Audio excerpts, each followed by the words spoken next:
মাত্র ৪ ও ৫ বছর বয়সী নাইমা ও আহমদুল্লাহ সংবাদ সম্মেলনে এসে সারাক্ষণ বড় বোন আইরিনকে জাপটে ধরে বসেছিল। বড় বোন আইরিনের বয়সই মাত্র ১০ বছর। ২ বছর আগে বাবার মৃত্যুর পর যে মা আগলে রেখেছিলেন তিনিও এখন জেলে। তাই বড় বোন আইরিনই জান্নাতুল নাইমা আর আহমদুল্লাহর একমাত্র ভরসা। সেই তাদের বাবা-মা।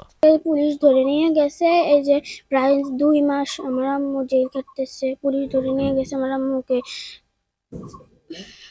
কি করবো, রাতের বেলা কান্না করে একজনকে সামলাইতে গেলে আর একজন ওদের কান্নার শব্দতে আর একজন উঠে কান্নাকাটি করে, তারপর আমি ওখান থেকে আমি এগুলো সামলাইতে পারি না। ঘটনাটি ফরিদপুরের বোয়ালমারী পৌর সদরের পোল্ট্রি মুরগি ব্যবসায়ী মৃত আমিন শেখ ও পপি খাতুন দম্পতির ৩ শিশু সন্তান আইরিন, আহমদুল্লাহ আর জান্নাতুল নাইমার।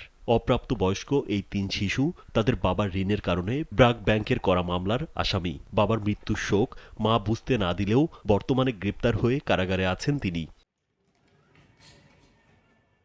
বাবার মৃত্যুর পর বেহাত হয়ে গেছে ব্যবসা প্রতিষ্ঠান। পাওনাদাররা চাপ দিলেও দেনাদার কেউ মুখ খোলেননি। জমিজমা ভিটেমাটি এখন কিছুই নেই। সহায় সম্বল হারিয়ে ৩ শিশুর আশ্রয় হয়েছে নানার কাছে। সোমবার আইরিনদের খোঁজে বোয়ালমারী পৌর সদরের ছোলনা গ্রামে মৃত আমিন শেখের বাড়িতে গেলে দেখা যায় ঘরে তালামারা। বাড়ির অন্য ঘর থেকে বেরিয়ে আসেন আইরিনের দাদি বৃদ্ধা সালেহা বেগম।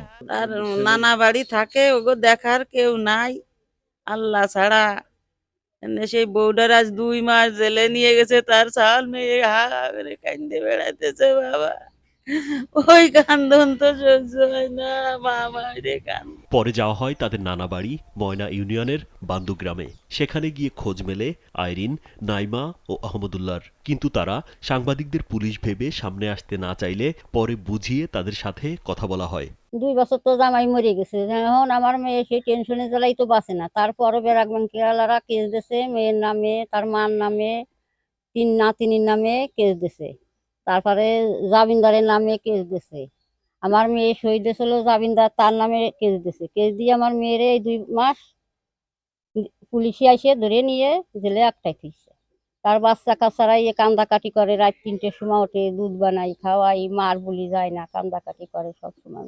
এ বিষয়ে ব্র্যাক ব্যাংক বোয়ালমারী শাখার ব্যবস্থাপক রাসেল আহমেদ জানান, ঋণ গ্রহীতা মৃত আমিন শেখ তাদের শাখা থেকে ৩০ লাখ টাকা ঋণ নেন। ব্যাংকের শর্ত ও নিয়মের মধ্যে থেকেই চলমান ব্যবসার জন্য ঋণ দেয়া হয়। শর্ত মেনেই ঋণের টাকা অনাদায় জামিনদার ও ওয়ারিশদের নামে মামলা হয়েছে। ফাইল যখন ৬ মাস কন্টিনিউ কিস্তি না দেয় তখন আমাদের বিজনেস থেকে চলে যায় সেমে। যখন কালেকশন করতে ব্যর্থ হয় হয়ে যায়, আপনার ফাইলটা বিএল হয়ে যায়। নন বিএল হয়ে যাওয়ার পরে এই ফাইলটা কেসের আন্ডারে চলে যায় লিগাল থেকে এখন এই ফাইলটা আছে সেম লিগাল। বিবাদী পক্ষের আইনজীবী মেহেদী হাসান জানান, মৃত আমিন শেখের অপ্রাপ্তবয়স্ক ৩ শিশু সন্তানকে এ মামলার ওয়ারিশ সূত্রে আসামি করা হয়েছে। তারা ওয়ারিশ হলেও বয়সপ্রাপ্তির আগে বাবার সম্পত্তির অধিকার প্রতিষ্ঠা করতে পারবে না। আর অপ্রাপ্ত শিশুদের আসামি করা তামামি আইন সমর্থন করে না, এটা স্পষ্ট আইনের ধারায় উল্লেখ রয়েছে। শিশুদের বিরুদ্ধে যারা মামলা করেছে নিঃসন্দেহে তারা প্রতারণার আশ্রয় নিয়ে আদালতকে ভুল তথ্য দিয়েছে। যখন প্রাপ্তবয়স্ক হবে তখন উত্তরাধিকারী হবে। তো তখন উত্তরাধিকারী হইলে তখন সেটা সে তার বাপের সম্পত্তি যখন পাবে সেইখান থেকে সে নাই করতে পারবে, ওই যে ঋণের টাকাটা আছে আর কি সেটা সেটা দিতে পারবে।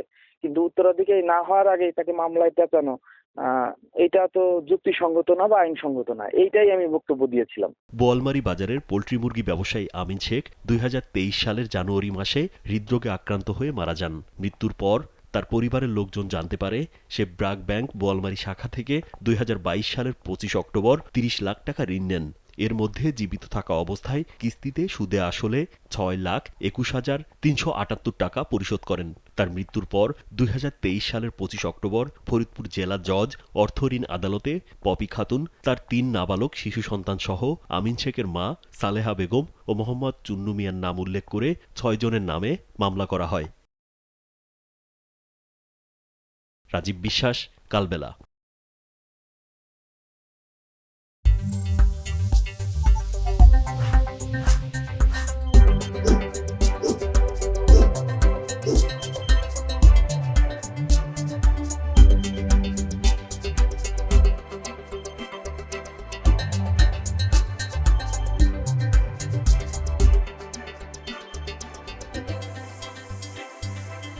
ধন্যবাদ।